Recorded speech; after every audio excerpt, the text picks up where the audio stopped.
as online has 24 আই কৈছে important notification যিসকলে DL.Ed কৰিম বুলি ভাবি আছিলে অৰ্থাৎ যিসকলে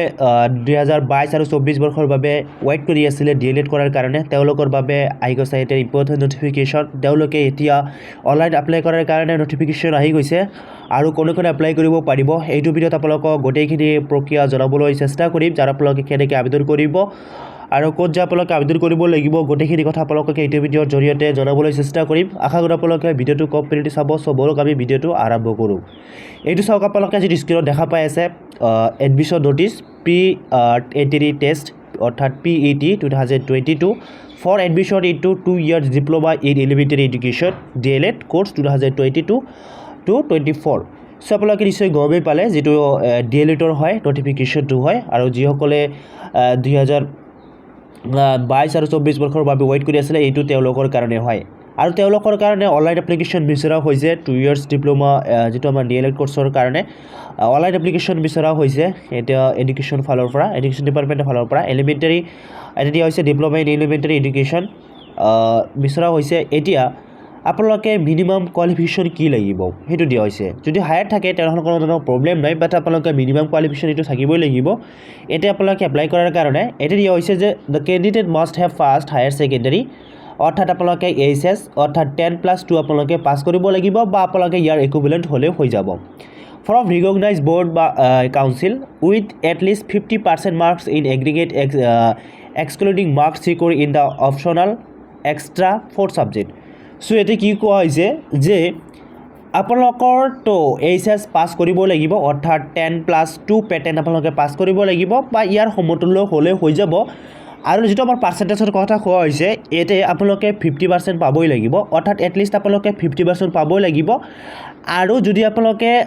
কোনো ফোৰ্থ সাবজেক্ট নোহোৱাকৈ এই মাৰ্কসটো আপোনালোকে থাকিব লাগিব ফোৰ্থ সাবজেক্ট বা আপোনালোকে এক্সট্ৰা বা অপচনাল সাবজেক্ট নোহোৱাকৈ আপোনালোকে 50% মাৰ্কস আপোনালোকে থাকিব লাগিব মাৰ্কশিটখনত ওকে তাৰ পিছত কি হৈছে the candidate belongings to SC ST আৰু STP তাৰপিছত ST hill candidate there will be a relaxation of 5% marks in aggregate excluding marks secured in the optional কেন্দ্ৰ চৰকাৰৰ ক্ষেত্ৰত তেওঁলোক কিছুমান ৰেহাই পাব যিসকলে SC বা STP হয় বা SC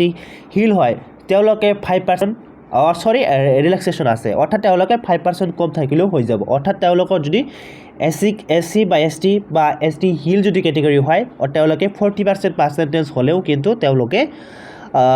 এপ্লাই কৰিব পাৰিব ওকে আৰু কিন্তু আৰু বাকি যি হ'ব আমাৰ কাষ্ট আছে তেওঁলোকৰ কাৰণে কিন্তু 50% লাগিবই হেতু মাস্ট বি হয় so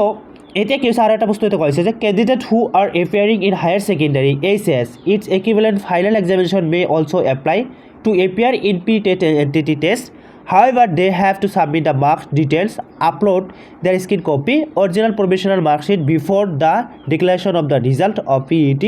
2022 by logging their account through the online applications portal. So, এতে কি হৈছে যে যিসকলে হায়াৰ সেকেন্ডাৰী পৰীক্ষাত অৱতীৰ্ণ হ'বলৈ গৈ আছে অৰ্থাৎ যিসকলে এইবাৰ যিসকলে হায়াৰ সেকেন্ডাৰী পৰীক্ষাত অৰ্থাৎ ফাইনাল পৰীক্ষা দিবলৈ গৈ আছে তেওঁলোকে এপ্লাই কৰিব পাৰিব বাট তেওঁলোকৰ যেটো আমাৰ এক্সাম অনুষ্ঠিত কৰিব সেই এক্সাম অনুষ্ঠিত কৰাৰ আগতে আপোনালোকে কি কৰিব লাগিব আপোনালোকৰ মাৰ্কশিটটো আপলোড কৰিব লাগিব তেওঁলোকৰ পৰ্টেলত লগইন কৰি আপোনালোকে মাৰ্কশিটটো আপোনালোকে যেটো হায়াৰ সেকেন্ডাৰী মাৰ্কশিট হয় তেতিয়া আপলোড কৰিব লাগিব সো অৰ্থাৎ তেওঁলোকে এপ্লাই কৰিব পাৰিব যদি ইচ্ছা কৰে ওকে তাৰ পিছত এতে কি হৈছে এজৰ ক্ষেত্ৰত কি কৈছে চাওক the candidate must not be less than 18 years and not more than 34 years as 1st July 2022 so there will be relaxation by 2 years after age for the candidate of belonging SC ST so তেওঁলোকৰ কাৰণে as relaxation আছে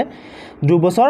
আৰু এতে যিসকলে কোনো apply কৰিব পাৰিব এতে এপ্লাই কৰিব পাৰিব যিসকলৰ 18 বছৰ হৈছে আৰু তেওঁলোকৰ হায়াৰ 34 ইয়াৰ্ছৰ মাজত আছে অৰ্থাৎ 1 জুলাইৰ পৰা তেওঁলোকে ধৰিব এটো যেটো 18 বছৰ আৰু মাজত আপোনালোকৰ ওপৰত হায়াৰ যেটো আছে বা 34 ইয়াৰ্ছ সো ইয়াৰ মাজতো আপোনাৰ বয়সটো হয় তেনে ক্ষেত্ৰত আপুনি এপ্লাই কৰিব পাৰিব লগতে যদি আপুনি SC বা STP বা ST হিল হয় তেনে ক্ষেত্ৰত 2 বছৰ আপোনালোকে ৰেহাই পাব ওকে অৰ্থাৎ যদি আপোনালোকে বেছি হৈ যায় তথাপি আপোনালোকে এপ্লাই কৰিব পাৰিব তাৰপিছত ৰিজাৰ্ভেশ্যনৰ কথা হোৱা হৈছে the reservation of seats for candidate belongings to the reserve categories including OBC MOC তাৰপিছত SC আৰু ST hill person with disability will be as per reservation policy তো তেওঁলোকে ৰিজাৰ্ভেশ্যন পাব অৰ্থাৎ OBC বা MOC তাৰপিছত ST বা PWD যিসকলৰ কেটেগৰী মানুহ হয় তেওঁলোকে কিন্তু ৰিজাৰ্ভেশ্যন পাব যিটো আমাৰ গভৰ্ণমেণ্ট ৰুলছ আছে সেই হিচাপে তেওঁলোকে এই কৰিব পাৰিব তাৰপিছত আপোনালোকে কেনেকৈ এপ্লাই কৰিব চ' আপোনালোকে এপ্লাই কৰিব লাগিব অনলাইন মাধ্যমত এটা দিয়া হৈছে তেওঁলোকৰ যিটো অফিচিয়েল পৰ্টেল হয় তাতে আপোনালোকে যাব লাগিব তাৰ কাৰণে আপোনালোকে আপোনাৰ সাৰ্চ বাৰত সাৰ্চ কৰিব পাৰিব SCERT ped.in এইখিনি লিখি আপোনালোকে সাৰ্চ কৰিব কিন্তু এতিয়ালৈকে আমাৰ অনলাইন এপ্লিকেশ্যন আৰম্ভ হোৱা নাই চ' যেতিয়া আৰম্ভ হ'ব আপোনালোকৰ ভিডিঅ' আপোনালোকে দি দিম আপোনালোকে সেইটো ফ'ল' কৰি আপোনালোকে নিজেই আপোনালোকে আপোনাৰ মোবাইলতে আপলোড কৰিব পাৰিব ওকে চ' এইটো হ'ল আবেদন প্ৰক্ৰিয়া তাৰপিছত আমাৰ এপ্লিকেশ্যন ফিজ আপোনালোকে কিমান টকা লাগিব এতিয়া চাওক আপোনালোকে এপ্লিকেশ্যন ফিজটো আপোনালোকে 600 ৰুপিজ আপোনালোকে অনলাইন মাধ্যমত আপোনালোকে পে'মেণ্ট কৰিব লাগিব আপোনালোকে পে'মেণ্ট মাধ্যমত আপোনালোকে ডেবিট কাৰ্ড বা ক্ৰেডিট কাৰ্ড আপোনালোকে যিকোনো মাধ্যমত কৰিব পাৰিব চ' তাৰপিছত এডমিট কাৰ্ড আপোনালোকে কেতিয়া ডাউনলোড কৰিব পাৰিব সিহঁতে কৈছে যে candidate will be able to download admit card from the website চ' আপোনালোকে এডমিট কাৰ্ডটো ৱেবছাইটৰ পৰা ডাউনলোড কৰিব পাৰিব তাৰপিছত ভেনিউ ফৰ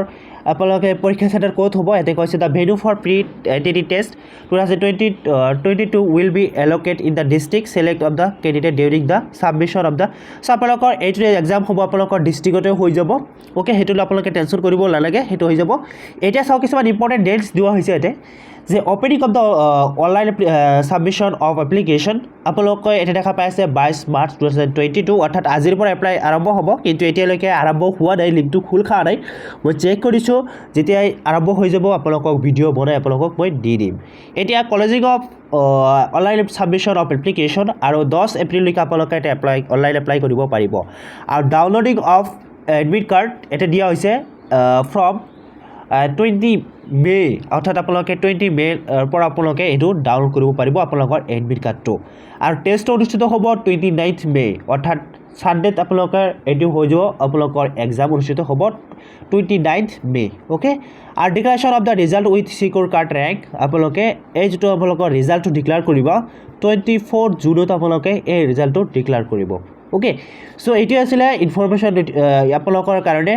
আশা কৰোঁ আপোনালোকে ভিডিঅ'টো ভাল পালে যদি ভিডিঅ'টো ভাল পালে লাইক কৰিব আৰু চেনেলটো ছাবস্ক্ৰাইব কৰি ৰাখিব এনেকুৱা ইনফৰমেটিভ ভিডিঅ' পোৱাৰ বাবে আৰু নেক্সট ভিডিঅ'ৰ কাৰণে ৱেইট কৰি থাকক যেতিয়া আপোনালোকৰ অনলাইন এপ্লিকেশ্যন আৰম্ভ হৈ যাব আপোনালোকক ভিডিঅ' বনাই আপোনালোকক দিবলৈ চেষ্টা কৰিম চ' ৰাখিছোঁ আজিৰ কাৰণে বাই